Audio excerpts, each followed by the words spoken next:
Okay, I got a comment here that I actually want to expand on a little bit. It's led by Ma88iffy. Uh, Anyhow, I think most people on the web put too much time into videos of Linux spinning cube when they should put more time into training videos on I don't know shell script or how to write programs for Linux. Plus, if people would stop making distro after distro and just work on a few and make software for them, Linux would be so much better. How many distros do we need? The other day I found a Hannah Montana Linux distro. Madness. This is really a complex thing. Okay, first off, for those of you who don't know what he's talking about, and I agree 100% on this, you have probably seen a lot of Linux videos where people do stuff like this. Na na na na na na na na na. It's like, you know the videos I'm talking about. This is a interesting effect and all, and it's pretty looking.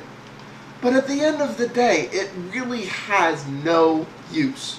It's the best eye candy there is. You know, even Mac does not have eye candy in this that's anything like this. But like he says, it's, you know, I try not to do this in my videos. I think I've done this exactly once before, and this will probably be the last time I do it, because this isn't useful. This isn't how you transition things. Now, it's a useful effect to enable, because with the cube enabled, when, like, say I switch from desktop 4 here to desktop 3, I see the cube spin. So even though I'm switching from an empty desktop to an empty desktop, I realize what I've done, you know, in case I did it by accident or so on and so forth. So, yeah. I mean, granted, if you're doing a web show and you want to do, you know, really ridiculous transition effects like that, just to really show off Linux 3D effects, yeah. But to do that for the sake of just doing it, to say, oh, look, Linux has a spinning cube, it's like, it really is worthless. You know, the other thing he talked about was, you know, how do I do a shell? And for those of you who don't know what he was talking about, you know, he's talking about a terminal, you know, and there's a bunch of terminal scripts, but you know, this is something, if you really wanted to, you could run everything in Linux from the terminal, you know, /shell. You could. You don't need the GUI, you don't need any of this stuff, you can copy all your files, you can do everything. And, you know, it's some of the commands here a lot of you probably know, like dir, it's up here. You know, some of you probably know dir, and, you know, cd ... Oops. And so on. But, you know, there's obvious reasons the average user shouldn't be in here. Like, for example, if we look here at the top where I did my directory before, you know, desktop is a directory, which in the case of this would actually be my actual desktop. But if I go cd... Oh, look, no such file or directory. The average user is not going to realize that they needed to type a capital D. And in my case, they need to return to my user first.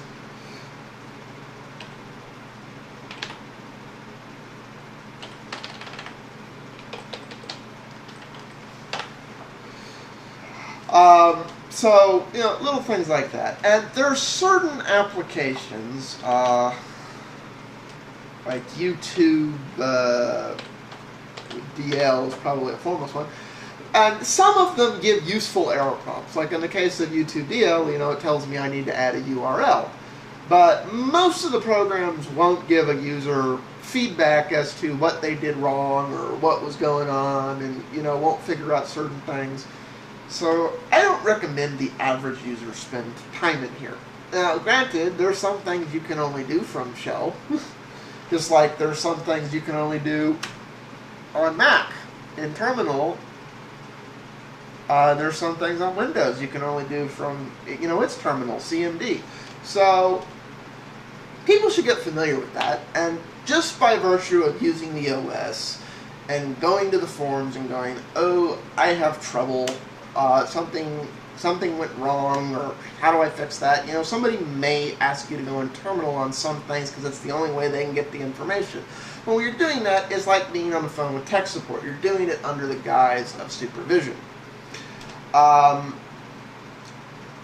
don't know terminal, or shell, as that user calls it, as well as I would like. But if there's like some tutorials or what's on that, you know, send PMs or requests, and I'll see if I know how to do it, I'll cover it. I'm not doing tutorials right now because I'm waiting for 2010 to finish getting out of beta. With some of the things that happened in the beta 2, you know, for example, in the beta 2 of PC Linux, now it's in beta, so it's on, but in the beta 2, if you updated it wrong at one point, you would crash the GUI and the whole thing would drop to shell. Do I expect that to happen in the final release? No. Was it known exactly what caused it, and exactly what the workaround was, and exactly how to fix it? Yes. Is this something the average user should have to mess with? No. So, little things like that.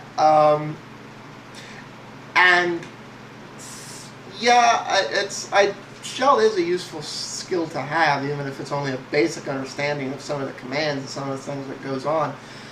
Just so, you know, if your Linux system crashes, you know how to exit and reboot. And of course, you know, like I said, most of these commands are common sense. For example, the way you reboot the computer is you log into the user, you know, username, and it'll ask you type the username in shell. Like in my case, because I'm already logged in, I'm already logged into my user. But, you know, you'll type in the username, you'll type in the password, and you'll type reboot. It's like, it's, you know, it's, if you start to use shell, you'll realize, oh, I'm just doing what the GUI's doing for me. So it's not that complex. And I'll be doing more tutorials when the final release is out, because I mean, the first thing I'm going to do is, these are the tweaks I recommend you do to your system from day one. You know, little fine-tuning things. So, which brings me back to the idea of how many distros is too many. Well, here's the thing. The way, I don't really think, even though, yes, I think there's way too many Linux distros, and something like a Hannah Montana distro would be much better covered with a theme than making a whole other distro. But at the end of the day, nobody can say which is best. I mean, you know, take PC Linux OS, for example. Nobody can agree. Rather, the kickoff style KDE 3 or the classic mini style is better. In this case, both are in here. Now, some people prefer this because they can just scroll over thing. In the case of Windows, I prefer this Windows style. And the reason I prefer it is when you're in this Windows style, you know, if you go to something that has too many things, you wind up going through endless scroll menus like you do have to now in the Programs thing. The reason that isn't so much a problem with KDE is in KDE, anything and everything is resizable.